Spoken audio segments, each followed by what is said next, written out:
ఈ ఆధునిక ప్రపంచంలో ప్రపంచం యావత్తు కూడా ఆయా దేశాలు నాగరిక ప్రపంచం ఆవిష్కరించేటువంటి అభివృద్ధిని అనేక కొలమానాల ద్వారా చూస్తారు అధ్యక్ష.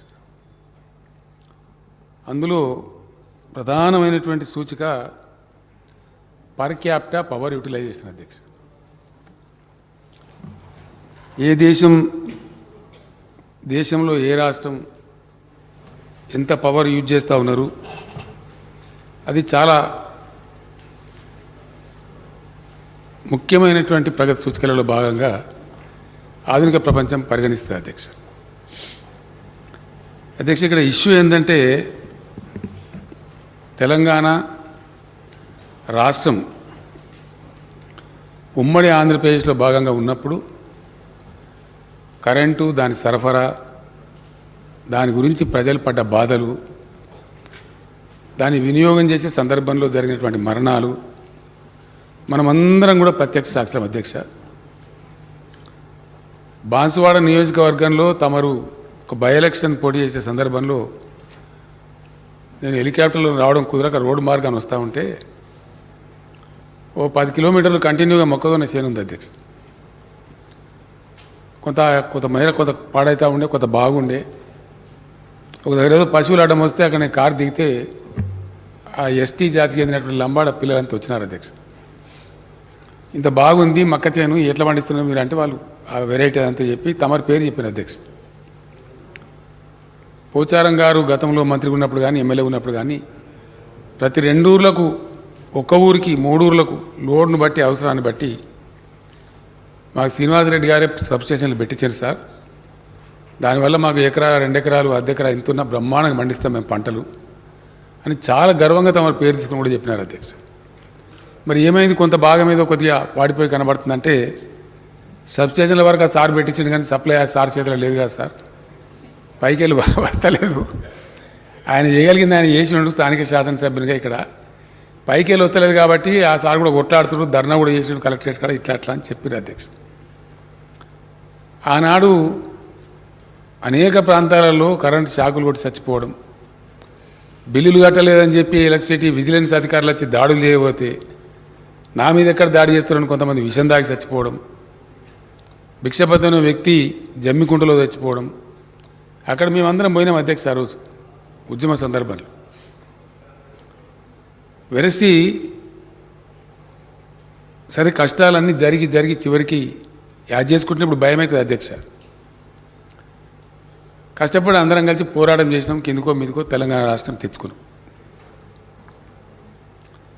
తెచ్చుకున్న తర్వాత కేంద్రం చాలా భయంకరమైనటువంటి అన్యాయం చేసింది అధ్యక్ష. నేను భట్టి విక్రమార్క గారికి ధన్యవాదాలు చెప్తా ఉన్నాను.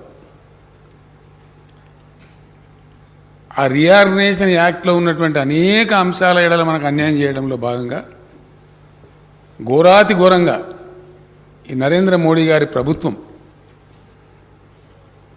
తమాష ఏంటంటే అధ్యక్ష, మొట్టమొదటి క్యాబినెట్ మీటింగ్లో ఇప్పుడు కేంద్రంలో కొలువు తీరినటువంటి ప్రభుత్వం ఏదైతే ఉందో ఫస్ట్ క్యాబినెట్ మీటింగ్లోనే అప్రజాస్వామికంగా తెలంగాణ గొంతును నిలిమేసే విధంగా మన మండలాలు లాక్కోవడం, అందులో మరి ముఖ్యంగా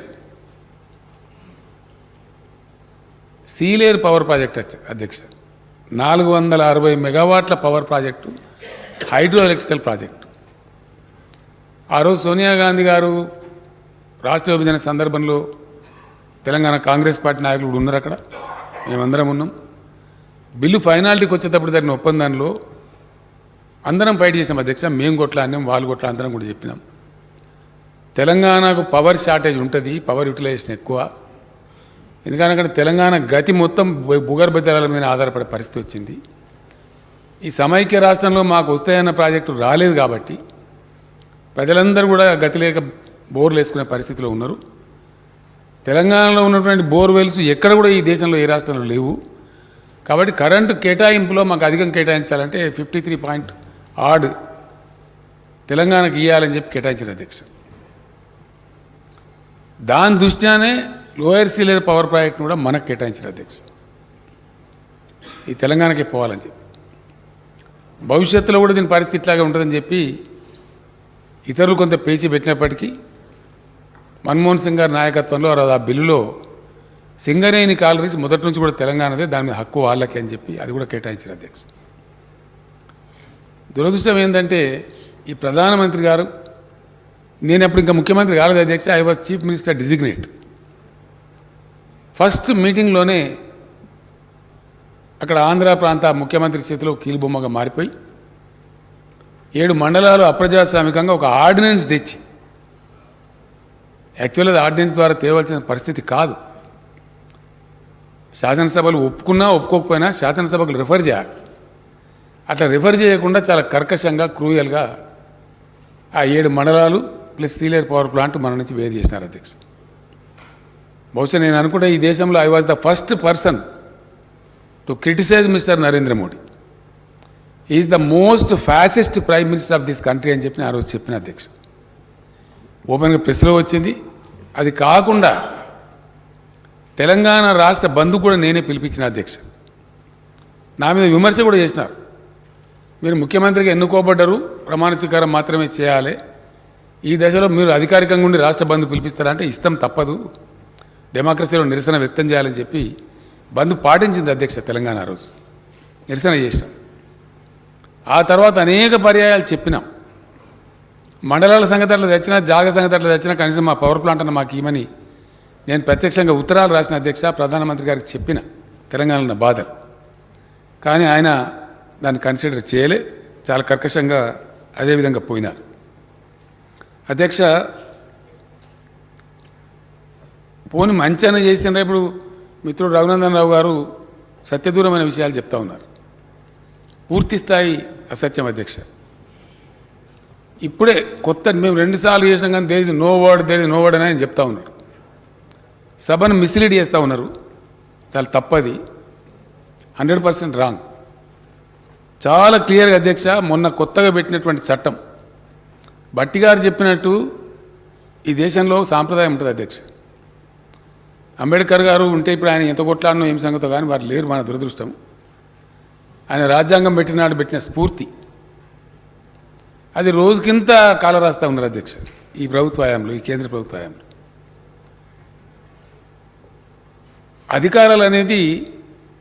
అధికారం అనేది బాధ్యత అధ్యక్ష. ఇది రాచరిక వ్యవస్థ కాదు. డెమోక్రసీలో అధికారం అంటే బాధ్యత. ఆ బాధ్యతలు అధికారపూర్వకంగా ఉండాలి, ఎందుకంటే ప్రభుత్వం కాబట్టి, గవర్నెన్స్ కాబట్టి అని పెట్టినారు. కేంద్రము పరిధిలో ఇవి ఉండాలి, రాష్ట్రాల పరిధిలో ఇవి ఉండాలి, ఇద్దరు కలిసి సంప్రదింపుకొని చేసేటువంటి కొన్ని ఉండాలని ఉమ్మడి జాబితాని పెట్టినారు. ఈ పవర్ ఏదైతే ఉందో ఉమ్మడి జాబితాలో ఉంది అధ్యక్ష. ఈ సబ్జెక్టు కేంద్ర పెత్తనం లేదు. దురదృష్టవశాత్తు రాష్ట్రాలతో కనీసం సంప్రదింపులు చేయకుండా, అడగకుండా, మాట మాత్రం కూడా చెప్పకుండా, వాళ్ళ ఇష్టం వచ్చిన పద్ధతిలో అక్కడ పార్లమెంట్ లోక్సభలో కూడా వాళ్ళని లేచి మాట్లాడదామంటే మాట్లాడనీయకుండా మూకదాడులు అధ్యక్ష. ఒక ప్రతిపక్ష సభ్యులు లేస్తే 100 మంది అధికార పార్టీ సభ్యులు లేచి రకరకాల పేర్లు పెట్టి అరవటం, వాళ్ళని మూయించటం, వాళ్ళు మాట్లాడేది పోకుండా చూడడం, ఆ డిన్లోనే గందరగోళ పరిస్థితులను బిల్లు పాస్ చేసుకొని పోవటం, ఇటువంటి చట్టాలు తెస్తూ ఉన్నారు అధ్యక్ష. సమగ్రంగా ఒకవేళ పార్లమెంట్లో చర్చిస్తే అనేక పార్టీలని, మా పార్టీ కూడా ఉంది, మేము మా సభ్యులు అధ్యక్ష అప్పుడు బాలకసుమన్ గారు ఎంపీగా ఉండే తీవ్రమైన నిరసన వ్యక్తం చేసినాం, 5 రోజులు స్తంభింపజేసినాం లోక్సభను. అయినా కూడా దానికి సమస్య లేదు, జవాబు లేదు, ప్రశ్న లేదు, ఒక క్వాలిటేటివ్ డిబేట్ లేదు, కనీసం ఎదుటి వాళ్ళు చెప్పేది వినే సంస్కారం లేదు. బుల్డోజింగ్ చేసి మేము చేస్తాం అంతే, మా ఇష్టం అనే పద్ధతిలో ఈ దేశాన్ని నడిపేటువంటి ఒక దుర్మార్గమైనటువంటి పద్ధతి జరుగుతూ ఉంది అధ్యక్ష. చాలా క్లియర్గా no connection shall be given without a meter and such meter shall be smart prepayment meter. ఇది గజెట్లోనే ఉంది అధ్యక్ష. ఇప్పుడు నిన్నగాక మొన్న వచ్చింది, మాకు వచ్చింది అధ్యక్ష. ఇది ఇక చట్టంలో లేదు, మేము అనలేదంటే అవి పెట్టిపోయినా బొమ్మలు. మా నర్సంపేట ఎమ్మెల్యే గారు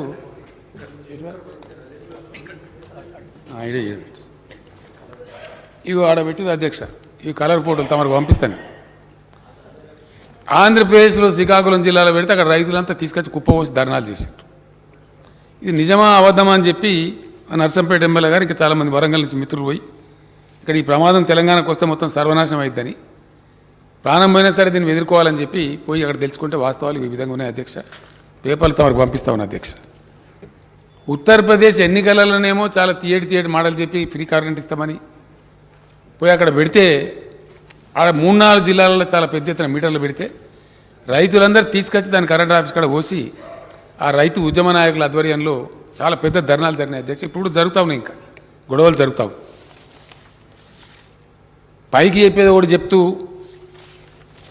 మిత్రుడు రఘునందన్ రావు మాట్లాడుతూ మా భారతీయ జనతా పార్టీ పెట్టి మీ పార్టీ పెట్టదు కదా, కేంద్ర ప్రభుత్వం కదా పెట్టేది.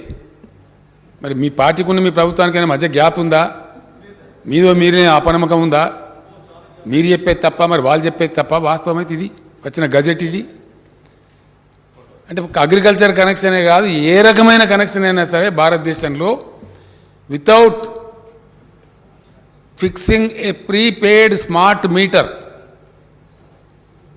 ఇవ్వడానికి లేదు అని శాసించి దీనికి వ్యతిరేకంగా పోతే మిమ్మల్ని తొక్కి సాంపుతాం అనే పద్ధతిలో మాట్లాడుతున్నారు అధ్యక్ష. ఇది ఒకటే కాదు, ఇంకా తమాషా. ఇది ఎట్లా సమర్థిస్తారో రఘునందన్ ఆయన్ని అర్థం చేసుకోవాలి అధ్యక్ష. విద్యుత్ సంస్కరణలు అని దానికి అందమైన ముసుగు పేరు, అది సంస్కరణ కాదు, నా పాడు కాదు. ప్రజలను, పేదలను, రైతులను, కరెంటు వాడుకునే ప్రతి ఒక్కరిని దోసుకునేటువంటి ఒక దుర్మార్గం.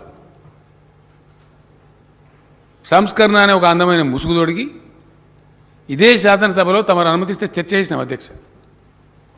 0.5% FRBM అదనంగా ఇస్తాము ఈ సంస్కరణలు అమలు చేసిన వాళ్ళకు. ఇదే సభలో నేను చెప్పిన అధ్యక్ష, ఇది అన్యాయము ఈ విధంగా పెట్టడము. ఆర్థికంగా మంచిగా ఉన్న వాళ్ళు ఎవరైతున్నారో, ప్రుడెన్స్ ఉన్నవాళ్ళు, పటిష్టమైన ఆర్థిక వ్యవస్థను నడిపించే వాళ్లకు ఇవ్వాల్సినటువంటి సంస్కరణ దానికి కాకుండా మీరు అమ్మేయండి అని 1000 కోట్లు బహుమతి పెట్టారు అధ్యక్ష ఈ కేంద్ర ప్రభుత్వం.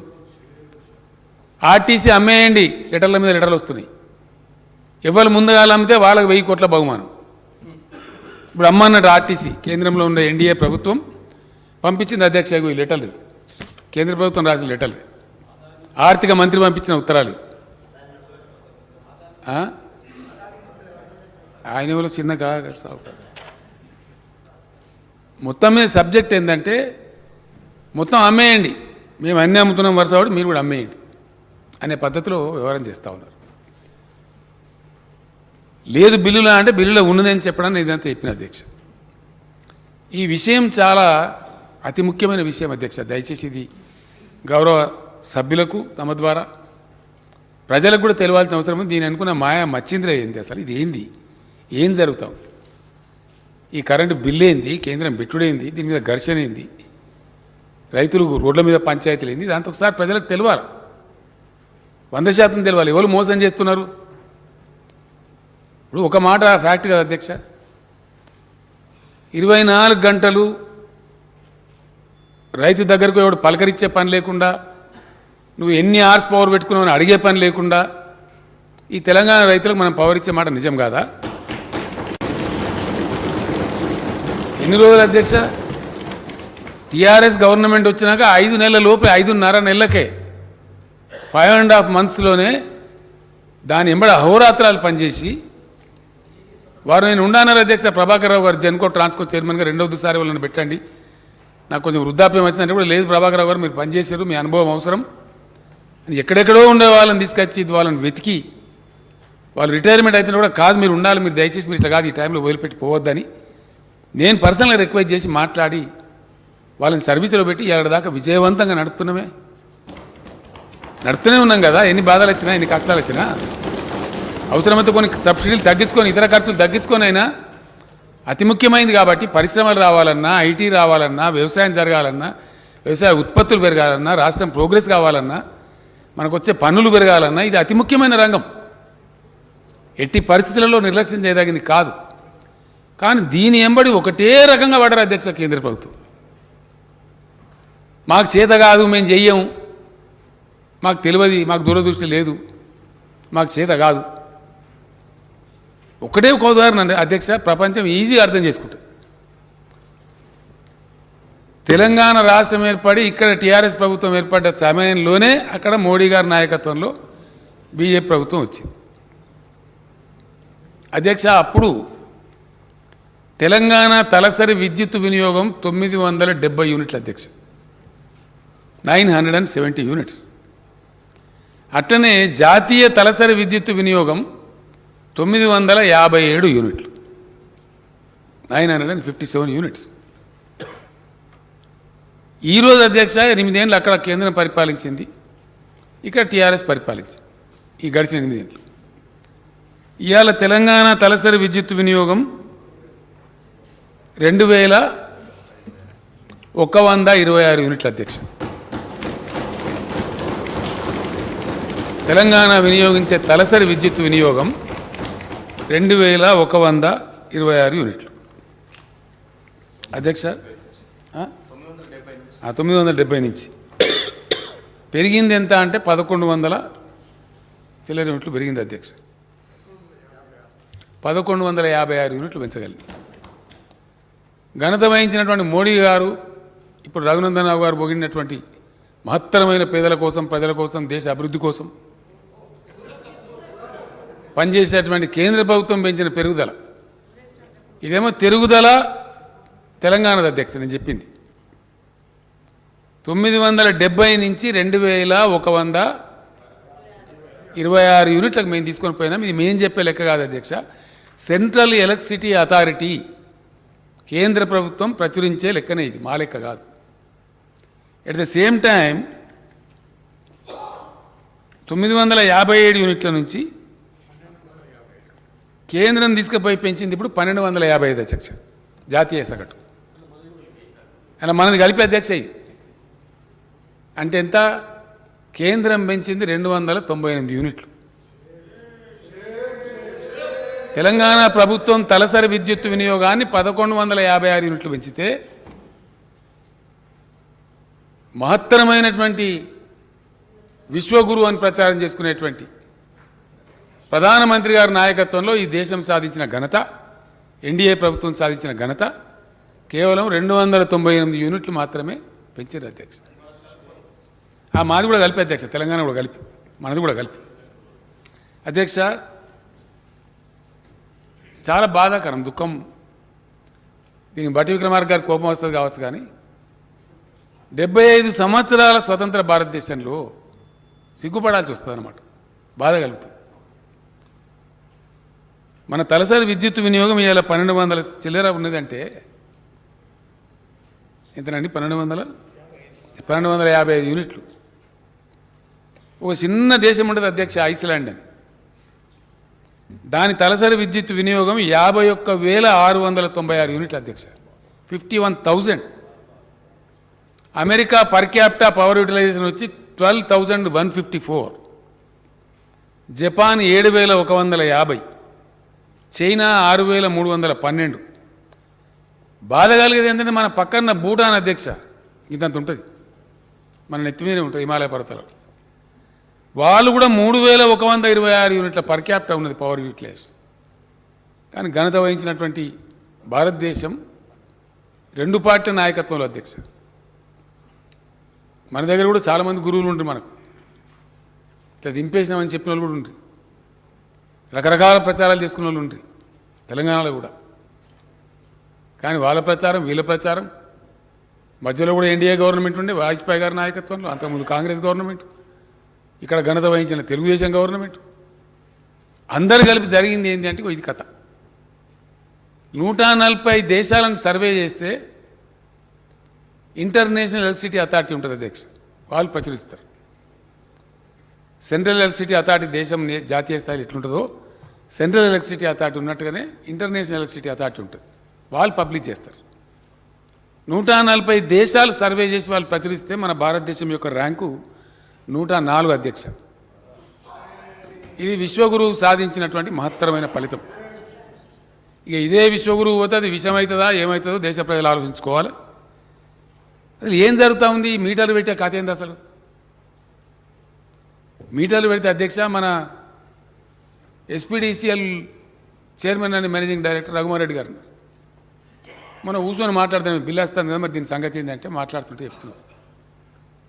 దగ్గర 98 లక్షల మందికి దెబ్బ తగులుతుంది అధ్యక్ష. 98 లక్షల కుటుంబాలకు ఇంచుమించు 1 కోటి మందికి. బట్టి విక్రమ మార్క గారు మెన్షన్ చేసినట్టుగా దళితులకు, గిరిజనులకు, రైతులకు, లాండ్రీలు నడుపుకునేటువంటి రజక సోదరులకు, లేదు క్షౌరశాలలు నడుపుకునే నాయి బ్రాహ్మణ సోదరులకు, పోల్ట్రీ పరిశ్రమకు, టెక్స్టైల్ లాంటి ఇండస్ట్రీకో, కుంటుపడుతున్నటువంటి అనేక రకాల ఇతర చిన్న ఎంఎస్ఎంఈ పరిశ్రమలకు కొద్దిపాటి సబ్సిడీ తీసుకుంటూ కరెంట్ ఇస్తాం అధ్యక్ష, వాళ్ళని బతికేయాలని చెప్పి. ఈ తెలంగాణ రాష్ట్రంలో ఈరోజు ఈ సంస్కరణల్ని అమలు చేస్తే, యథాతథంగా కేంద్రం చెప్పినట్టు అమలు చేస్తే తక్షణం వీటన్నిటికీ మీటర్లు పెట్టాలి అధ్యక్ష. తక్షణం దీన్ని ఏం ప్రపోజ్ చేస్తున్నారు? డిస్ట్రిబ్యూషన్ మొత్తం ఇప్పుడు ఇన్నేళ్ళు కష్టపడి ఈ దేశంలో అధ్యక్ష విద్యుత్ రంగంలో 20 లక్షల మంది ఉద్యోగస్తులు పనిచేస్తూ ఉన్నారు. వాళ్ళు కూడా వినాలని నేను చెప్పే మాట, వాళ్ళందరూ నౌకలు పోతే గోచిపోతుంది వాళ్ళది గ్యారంటీ, డౌటే. ఇప్పుడు పోతలేవా అధ్యక్ష? విమానాలు వాయ్, ఓడరేవులు వాయ్, అన్ని వాయ్, ఇంకేమున్నాయి, రైలు వాయ్, రైల్వే స్టేషన్లు వాయ్, అన్నిటికన్నీ పోతున్నాయి. ఇప్పుడు దీన్ని పెట్టిందే సూటి.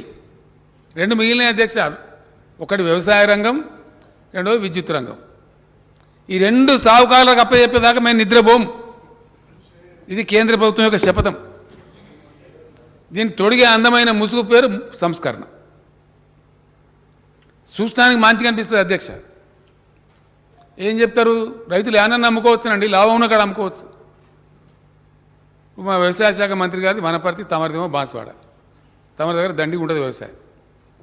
మునిగిపోయిన మళ్ళీ మధ్య తమ నాయకత్వంలో మంచిగా చేస్తారు. బాన్స్వాడ రైతులు కొంచెం పంజాబ్లో అమ్ముతారు అధ్యక్ష రైసు. అయ్యే పనేనా? గిడుతుందా? జరుగుతుందా? చెప్పడమేమో యానని అమ్ముకోవచ్చు, మంచిది కదా, ఫ్రీ మార్కెట్. దుబ్బాకలో వచ్చి సిద్దిపేటలో అమ్మే పరిస్థితి ఉండదు. దుబ్బాకలో అంగడి మార్కెట్ కమిటీ ఉన్నట్టయితే రవాణా ఛార్జీల కిందనే పోతుంది కదా, వీళ్ళు పెంచిన డీజిల్ ఛార్జీలకు. వ్యవసాయం చేయలేకుండా అవుతుంది కదా. ఎకరం దున్నంటే ట్రాక్టర్కి ఎంత ఉండే, ఇవాళ ఎంత అయింది. అటువంటిది వేలకు 1000 రూపాయలు ఖర్చు పెట్టి ట్రాన్స్పోర్ట్ చేసి ఆర్డర్ని అమ్ముకోవచ్చు అనే మాట ఎంత దగా అధ్యక్ష, ఎంత మోసం. అది అమ్ముతారా రైతులు? దాని పేరు మీద ఉన్న సిస్టమ్ ధ్వంసం చేసేసి ఇప్పుడు వెరసి ఏంది అధ్యక్ష? దీనిలో జరిగే కుట్ర ఏంది, భయంకరమైన కుట్ర, నేను తర్వాత చెప్తా వివరంగా. కానీ ముందు చెప్తాను అసలు సంగతి ఏంది. ఎరువుల ధరలు పెంచాలి, డీజిల్ ధరలు పెంచాలి, దున్నే ధరలు పెరగాలి, కోసే ధరలు పెరగాలి, చేనులు కోసేటి హార్వెస్టర్ల ధర పెరుగుతుంది కదా, కరెంటు బిల్లు పెరగాలి, మీటర్ పెట్టాలి, వశం కాకపోవాలి. చివరికి ఆయన వ్యవసాయం రైతు తట్టపార కింద పెట్టాలి. ఇక మాతో కాదు వ్యవసాయం కింద పెట్టాలి. పెడితే దిగుతారు సావుకారుగా సూట్ కేసులు తీసుకొని. మీతో కాదు, మేము కార్పొరేట్ కంపెనీలు రెడీ ఉన్నాం, మొత్తం కేంద్ర ప్రభుత్వం ఆశీస్సులు ఉన్నాయి మాకు, వచ్చేసినామిగా, మీరు జరుగుని పక్కకు మాకు అప్పచెప్పుండ్రి, ఈ కంపెనీలకు అప్పచెప్పురు భూములన్నీ, ఇలానే మీరు కూలికి పనిచేయండి. ఇది ఇటు అటు ఆహార సబ్సిడీలని కథం పట్టించేసి రకరకాల పేరు మీద దాన్ని కథం చేసి మొత్తం దాన్ని కూడా ఫుడ్ సెక్టర్ బాధ కలుగుతుంది అధ్యక్ష. ఇప్పుడు చెప్పక తప్పదు ఇటువంటి పరిస్థితులలో. పరిణామ క్రమం ప్రజలకు తెలియాలి. అందరికందరం ఎమ్మెల్యేలం, ఈ మంత్రులందరం పోయి ఢిల్లీలో మేము ధర్నా చేసినాం అధ్యక్ష. మా మీద జోక్ కట్ చేసినారు. అరే ధాన్యం కొనురా బాబు అంటే కొనం, దాన్ని కాలుకు పెడితే మెడకు, మెడకు పెడితే కాలుకు. ఈ నుంచి కేంద్ర మంత్రులు ఆయన ఏం మాట్లాడుతారో బాగుంటుంది కనుక, ఈ పార్టీ వాళ్ళు ఏం మాట్లాడుతారో కనుక, వెయ్యిండ్రి వరి ఎటు పడితే అటు మొత్తం కొనిపించే బాధ్యత మాది. మంచి వేసాడనో వేసి పంట వాడి ఎవడెక్కడ పోయిండో పతలేదు. చెప్పినోడు పారిపోతే ఇక్కడ నుంచిన పార్లమెంట్ సభ్యులు, కేంద్ర మంత్రులు నిష్క్రియాపరులైతే, టీఆర్ఎస్ పార్టీలు ఇతర పార్టీలు అక్కడ కొట్లాడుతూ ఉంటే, కనీసం వీళ్ళకి సంఘీభావం తెలపకపోతే చివరికి గవర్నమెంట్ పోయినాం అధ్యక్ష. ఒక తమరు తప్ప అందరం పోయినాం. తమరు పద్మరావు గారు డిప్యూటీ స్పీకర్ తప్ప అందరం పోయి ఢిల్లీలో ధర్నా పట్టాం. ఆ సందర్భంలో మంత్రి జగదీష్ రెడ్డి గారు, నిరంజన్ రెడ్డి గారు, 9-10 మంత్రులు పోయి ఆ కన్సర్న్ మినిస్టర్ని అడిగిన, ఆయన పేరు పీయూష్ గోయల్ గారు, ఏం చేసిన బాయ్ మీరు నాకు అర్థం కాదు. చమత్కార్ కర్ దియే తెలంగాణ ఐసా కైసా ఉగాయ్ అని మాట్లాడతాడు. క్యా జాదూ కరే అని ఒక హవేళన చేసినట్టు మాట్లాడు. అరే రావా బాబు నీ మనసులో పంపి చూసుకొని నువ్వు కూడా రా, నీకు హెలికాప్టర్ ఇస్తాం తిరుగు 5-6 రోజులు. అబద్ధాలు చెప్తారు బాయ్, నాకు అర్థం కాదు. పంట పొలం అగ్గిపెట్టెలు దాచిపెట్టేదా? పరుచుకొని ఉంటుంది కదా లక్షల ఎకరాల వ్యవసాయం అంటే, కనబడుతుంది కదా కళ్ళకు. లేదు అదంతా లేదు, మాకు జాగా లేదు పెట్టుకోవడానికి, ఆడ పెట్టుకోవాలి. నూకలు అయితే బాయ్ యాసంగి కొనాలని చెప్పి ఎప్పుడు కొన్నట్టు కొనాలంటే లేదు మీ తెలంగాణకు నూకలు తినడం అలవాటు చేయండి. నూకలు తినాలని అవమానం చేస్తారా? ఇవాళ ఏంది అధ్యక్ష రెడ్ రిజల్ట్ ఏంది? Today what is happening? ఈ కేంద్రంలో ఉన్న మంత్రులు ప్రధానమంత్రి యొక్క అవివేకత వల్ల, అసమర్థ విధానాల వల్ల, వాళ్ళ అవివేక చర్యల వల్ల ఏం జరుగుతుంది? మొత్తం దేశమే ఫుడ్ సెక్టర్లో ప్రమాదంలో పడే పరిస్థితి వచ్చింది. ఇవాళ కూడా కార్టూన్ ఉంది ఒక పేపర్లో, బస్తాలు తీసుకొని ఒక ఆయన పోతే లేదు జాగలే పోమంటుండు. దాని కిందనే ఇంకో బొమ్మ ఎగరా తక్కువడి మళ్ళీ వెళ్తాడు. కేంద్ర ప్రభుత్వం అంటే ఎంత అసెస్మెంట్ ఉండాలి? అంతర్జాతీయ విపణింది, జాతీయ విపణింది, పంటలు ఎట్లా పండుతున్నాయి, ట్రెండ్స్ ఏంటి, మనం ముందు చూపు అనేది ఉందా అధ్యక్ష? 4-5 నెలల కింద మేము ధర్నా చేసే దుస్థితి. ఇవాళ నూకలు కూడా బ్యాన్ చేస్తూ నూకలు కూడా ఎక్స్పోర్ట్ చేయొద్దు అని మళ్ళీ రైతులకు వచ్చే ధర రాకుండా అడ్డుకునేదే ఈ తెలివి తక్కువ కేంద్ర ప్రభుత్వం, ఈ అవివేక ప్రభుత్వం. రైతుల నోట్ల మళ్ళీ మనీ వాడతావు, 10 రూపాయలు దొరుకుతుండే ఎక్కువ. నీ ఎఫ్సిఐ కొనకున్నా మార్కెట్ ఫ్రీ చేస్తే ఇలా కరువు ఉంది అధ్యక్ష. యూరోప్లో కరువు ఉంది, కరెంట్ షార్టేజ్ ఉంది, అమెరికాలో కరువు ఉంది, ఉక్రెయిన్ యుద్ధం వల్ల చైనాల ఇబ్బందులున్నాయి, రకరకాల కథలు జరుగుతున్నాయి. ఇలా డిమాండ్ వస్తుంది. మళ్ళీ వాళ్ళకి ఎవరిని దెబ్బ కొడుతుంది కేంద్ర ప్రభుత్వం? ఇదే రైతుల నోట్ల మన్ను పోతాం. అడ్డం తలిగి బంద్, బ్యాన్, నూకలు కూడా బ్యాన్. 20% ఎక్సైజ్ డ్యూటీ పెంచి బ్యాన్. ఆ 20% అన్న వీళ్ళకి లాభం వస్తుంది అధ్యక్ష రైతులకు. అసమర్థ విధానాల వల్ల, దూరదృష్టి లేకపోవడం వల్ల, ఇతరులు చెప్తే వినేటువంటి లౌక్యం లేకపోవడం వల్ల, సహనశీలత కోల్పోయి అహంకారపూరితంగా వ్యవహరిస్తూ ఇటువంటి దుర్మార్గమైనటువంటి ఫలితాలు తెస్తున్నారు, దేశం మీద రుద్దుతున్నారు. ఈ ఫ్యాక్ట్స్ కావా ఇవి ఫ్యాక్ట్స్? ఎక్కడంటే అక్కడ చర్చకు వీఆర్ రెడీ. ఇట్లా ఎన్ని రంగాలు నాశనం పడుతున్నారు. ఏమైనా ఉద్దారకం అవుతుందంటే అధ్యక్ష నేను కొన్ని విషయాలు చెప్తాను అధ్యక్ష. ఇక్కడ చాలా బాధ కలుగుతుంది మాట్లాడే మాటలు. భట్టి గారు మాట చెప్పింది, ఇది డెమోక్రసీ లేదట, డెమోక్రసీ ఉండద్దట. భారతీయ జనతా పార్టీకి సంబంధించిన వివిధ రాష్ట్రాల మంత్రులు, దురదృష్టమైన కొందరు ముఖ్యమంత్రులు మన పొరుగు రాష్ట్రంలో ఎన్కౌంటర్లు చేస్తాం. ఈ దేశంలో కేంద్ర ప్రభుత్వం ప్రేక్షక పాత్ర వహిస్తుంది అధ్యక్ష. జాతీయ జెండా ఎగిరేయకండి, మీ ఇండ్ల మీద ఇంకా వేరే జెండా ఎగిరేయండి, జాతీయ జెండానే మార్చేస్తాం. ఇదా అధ్యక్ష ఈ దేశం? వినన్నా? ఇది మహాత్ముడు పుట్టిన గడ్డనేనా? ఈ మరుగుజ్జుల మాటలు వినాల్సిన కర్మనామనది. ఎక్కడి నుంచి దాపురించండి దరిద్రులు ఈ మరుగుజ్జులు. చాలా బాధతో చెప్తున్నా అధ్యక్ష.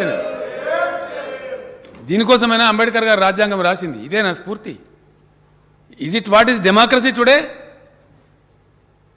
This will not be tolerated. Sorry, మహాత్ముడు పుట్టిన నేల మీద ఈ మరుగుజ్జులు చంపేస్తాం, కోసేస్తాం, వేరే పార్టీనే ఉంచాం. ఈ దేశంలో ఏక పార్టీ ఉంటుంది, డిక్లేర్ చేయండి, మంచిదే కదా. బ్యాన్ చేసి పడాను అన్ని పార్టీలను అర్జెంటుగా. మీ సంగతో మా సంగతో తేలుతుంది దేశంలో. వేరే పార్టీలు ఎవి ఉంచాం, ఉండకుండా చేస్తాం అని నిస్సిగ్గుగా కేంద్ర హోంమంత్రి మాట్లాడతారు అధ్యక్ష. కేంద్ర హోంమంత్రి మునుగోడు బహిరంగ సభలో ఓపెన్ స్టేట్మెంట్. నాకు ఫోన్లు వచ్చినాయి దేశంలో వివిధ ప్రాంతాలు. సరే క్యా బోల్ రే భాయ్ ఆద్మీ, బోల్ రే చల్ రే. ఇది ప్రజాస్వామ్యమా? ఒక కేంద్ర హోంమంత్రి నుంచి ఇంత అప్రజాస్వామికమైన మాట ఈ భారతదేశం భరించచ్చునా? ధర్మమేనా ఇది? భారతదేశాన్ని నడిపించేటువంటి పెద్దలు మాట్లాడే మాటలేనా అధ్యక్ష? సహిష్ణుతకు, సహనానికి మారుపేరు. అహింసతోని స్వరాజ్యం తెచ్చినటువంటి మహాత్మా గాంధీ పుట్టిన నేల ఇది. ఎవరిని ఉత్తరేయడానికి నాకు అర్థం కాదు, ఎవరు కిరీటం పెట్టడానికి. ఎవరిని కాపాడడానికంటే దేనికండి ఈ అరుపులు పిడబొబ్బలు? ఎంత అధ్యక్ష, ఈ పార్టీకి 2 సార్లు వచ్చిన ఓట్లు కూడా ఎప్పుడు 50% రాలే. ఇలా కేంద్రాన్ని పరిపాలించే పార్టీకి ఏనాడు కూడా 50% ఓట్లు రాలే అధ్యక్ష. 36% ఓట్లతో రాజ్యం వెళ్తూ ఉన్నారు. ఇంత అహంకారమా? దేన్ని చూసుకొని దేన్ని? ఇది టెంపరీ ఫేజ్ అధ్యక్ష. చాలామంది పోయిన చరిత్రలో పెద్ద పెద్ద హిట్లర్లు, ముస్సోలినీలు, నెపోలియన్లు అందరు పోయినరు. అధికారం నెత్తికెక్కి పిచ్చి పిచ్చి మాట్లాడితే కాలం చెప్తే సమాధానం చాలా కఠినంగా చెప్తుంది. ఎక్కువ లేదు అధ్యక్ష, ఇంకా 20 నెలలే, అంత 18 నెలలో 20 నెలలో ఉన్నది. దేవుడు కూడా కాపాడు. రికార్డ్ అవుతున్నాయి, ప్రజలంతా రికార్డు చేస్తున్నారు. భయంకరమైన పరిస్థితులని అధ్యక్ష, ఒకటి కాదు, రేపు ఈ రోజు దాకా చెప్పినా కూడా తరిగినటువంటి పరిస్థితుల్ని. అధ్యక్ష, దేశం భరతమాత గుండెకు గాయమవుతా ఉంది. బుద్ధుడు పుట్టిన నేల మీద శాంతికి, సహజీవనానికి మారుపేరుగున్న ఈ దేశంలో ఈ ప్రబుద్ధులు బయలుదేరి మాట్లాడుతున్న ప్రేలాపనలు ఏవైతున్నాయో చాలా బాధపడుతున్నారు ప్రజాస్వామ్యవాదులు, లౌకికవాదులు. ప్రపంచానికి శాంతి సందేశం ఇచ్చిన ఈ దేశం, మహాత్మా గాంధీ గారి బొమ్మ అనేక దేశాలలో ఉంటుంది అధ్యక్ష. విదేశాలకు పోతే you are from India, oh you are from Gandhi's place, great man అంటారు అధ్యక్ష, ఏ దేశం పోయినా. అటువంటి దేశంలో ఏం వింటున్నాము, ఏం జరుగుతున్నది? ఒక్కటన్నా మంచి పని జరిగిందా అధ్యక్ష ఈ కేంద్ర ప్రభుత్వం ఆధ్వర్యంలో? ఒక్కటి. దానికి ఏమైనా దేవతా వస్త్రం కప్పినరా? మనం లేమా దేశంలో? తమరు లేరా? మేము లేమా? మనకు కనబడదా? ఏం మంచి పని జరిగింది అధ్యక్ష? అప్రజాస్వామికంగా, కిరాతకంగా రాజ్యాంగ సంస్థలని దుర్వినియోగం చేస్తూ, అధికార దుర్వినియోగం చేస్తూ, దౌర్జన్యంగా వ్యవహరిస్తూ రాష్ట్ర ప్రభుత్వాలను కూలదోయటం. ఇప్పటికి 11 రాష్ట్రాలు కూలగొట్టారు అధ్యక్ష. సిగ్గు కూడా ఉండాలి చెప్పుకోవడానికి. తెలంగాణలో 3 తోకలు లేరు, 3 ఎమ్మెల్యేలు. కూలగొడతాం మిమ్మల్ని. ఎట్లా కూలగొడతాం? అగు తీసేస్తాం మిమ్మల్ని అంటే మీకు పోగాలం వచ్చిందన్నమాట దాని అర్థం. ఈ మాటలు ఎవరు మాట్లాడతారు అధ్యక్ష? ప్రజలకు అర్థం కాదా దీని మూలం ఎక్కడున్నదని? దేని కొట్టానో తెలియదా ప్రజలకు? ప్రతి రాష్ట్రంలో పోయి ఇదే పెడబొబ్బలు. ప్రతి రాష్ట్రంలో. నిన్నగాక మొన్న అధ్యక్ష స్టాలిన్ గారు గెలిచారు తమిళనాడులో. ఆడో ఒక ఆయన పేరుందో, ఆయన పేరు నాకు తెలియదు, బీజేపీ అధ్యక్షుడు ఆ రాష్ట్రంలో, అంబుమని అన్నాడు ఆయన. తమిళనాడులో కూడా ఏకనాథ్ షిండే వస్తున్నాడని మాట్లాడతాడు. నువ్వే సంతానికి వెళ్ళలేదు, నువ్వు ఏకనాథ్ షిండే ఇక్కడ మనిషి. ఈ షిండేలు బొండేలు ఎవరి కోసం అధ్యక్ష నాకు అర్థం కాదు. ఎవరిని బెదిరిస్తారు ప్రజాస్వామ్యంలో? ఎవరో గొంతు నొక్కుదాం అనుకుంటున్నారు? అందరూ ఒకటి అన్నారు, మీ గొంతు కొడితే మీరు ఎక్కడ పోతారు? అసలు ఉంటారా? ఇంత పెద్ద దేశంలో, ఇంత సువిశాల దేశంలో ఎన్ని అనుభవాలు, ఎన్ని సందర్భాలు అధ్యక్ష. లోక్నాయక్ జయప్రకాష్ నారాయణ ఒక తిరుగుబాటు చేసి పిలిపిస్తే 40-50 రోజుల జైలుల నుంచి పుట్టిన జనతా పార్టీ దేశం మీద జెండా ఎగిరేసింది. That is the power of democracy. Yes, that is the power of democracy. చూపిస్తారు ప్రజలు సమయం వచ్చినాడు. ఈ గోల్మాల్ గోవిందని చెప్పి ఇష్టం వచ్చినట్టు మాట్లాడి ఒక్కటన్నా జరిగింది అధ్యక్ష? ద్రవ్యోల్బణం పెరుగుతుంది, రూపాయి ఇంతకుముందు ఏ ప్రధానమంత్రి హయాంలో లేనంత విలువ రూపాయి పతనం అవుతుంది,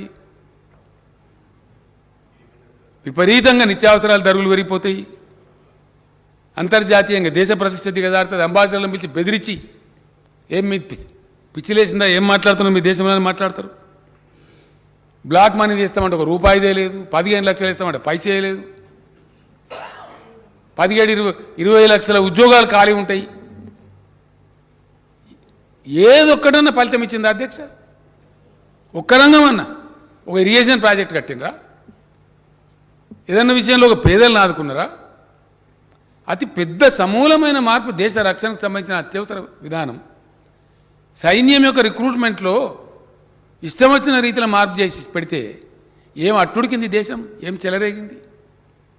ఎక్కడ పడితే అక్కడ రైల్వే స్టేషన్లను కాలిపోవడం, ధ్వంసాలు. అప్పటికప్పుడు మీరు తెచ్చి పోలీసుని దించి అణిసివేయచ్చు. కానీ ఆ యువకుల గుండెలలో రగిలే మంటలు ఆర్పుతారా మీరు?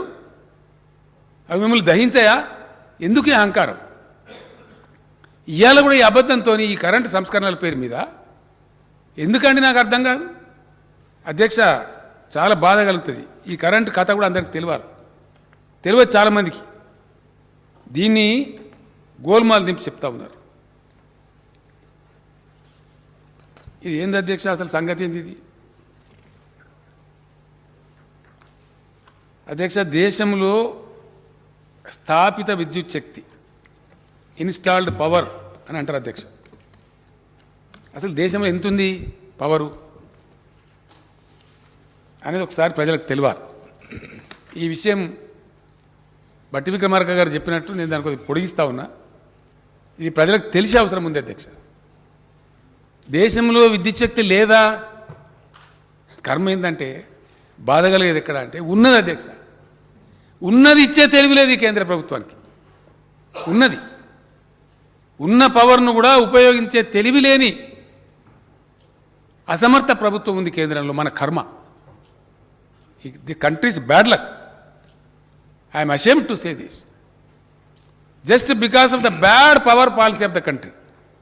చిన్న మార్పులతోని అధ్యక్ష, దేశంలో ఉన్నటువంటి నా లెక్క కాదు అధ్యక్ష, సెంట్రల్ ఎలక్ట్రిసిటీ అథారిటీ ఇవ్వాలని సరే సెంట్రల్ ఎలక్ట్రిసిటీ అథారిటీ వెబ్సైట్ కొడితే దానిలో కనబడుతుంది. నేను దానిలోకి వెళ్ళి తీసుకున్న లెక్కలేదు. నా సొంత కవిత్వంగా నేను రాసుకోలే, లేదా మా ప్రభాకర్ రావు గారు ఇయ్యాలి నాకు. సెంట్రల్ ఎలక్ట్రిసిటీ అథారిటీ వెబ్సైట్లో ఉండే సత్యాలు, నథింగ్ అదర్ దాన్ దట్. ఒక్క పాయింట్ కూడా. ఈ దేశంలో ఉన్నటువంటి స్థాపిత విద్యుత్ శక్తి సామర్థ్యం 4,04,178 మెగావాట్ల అధ్యక్ష. 4,04,178 మెగావాట్లు. గౌరవ సభ్యులు రాసుకుంటే మంచి యువకులు. తమ ద్వారా సెక్రటరీ గారికి నేను రిక్వెస్ట్ చేస్తా ఉన్నా. ఇది పబ్లిక్ డాక్యుమెంట్ అధ్యక్ష, శాసనసభ రికార్డు అంటే కూడా. ఇవాళ జరిగిన చర్చను మొత్తం సభ్యులకు స్పెషల్గా సర్క్యులేట్ చేయించమని కూడా తమను నేను అభ్యర్థిస్తా ఉన్నా అధ్యక్ష. ఈ ఫ్యాక్ట్స్ పోవాలి ప్రజలకు. ఎవరు ఫ్యాక్ట్ మాట్లాడుతున్నారు, ఏంది అసలు ఏం జరుగుతుంది, తమ లైబ్రరీలో ఎట్లా పెట్టిస్తారు, సభ్యులు కూడా సర్క్యులేట్ చేస్తే వాళ్ళకి చర్చకు ఉపయోగపడుతుంది. కాబట్టి ఇర్రెస్పెక్టివ్ ఆఫ్ పార్టీస్ అందరికి సర్క్యులేట్ చేయించమని ప్రార్థిస్తాం. ఇందులో 2 రకాల పవర్ ఉంటుంది అధ్యక్ష. 2 రకాల పవర్ ఏంటంటే, ఒకటి బేస్ లోడ్ అంటారు అధ్యక్ష.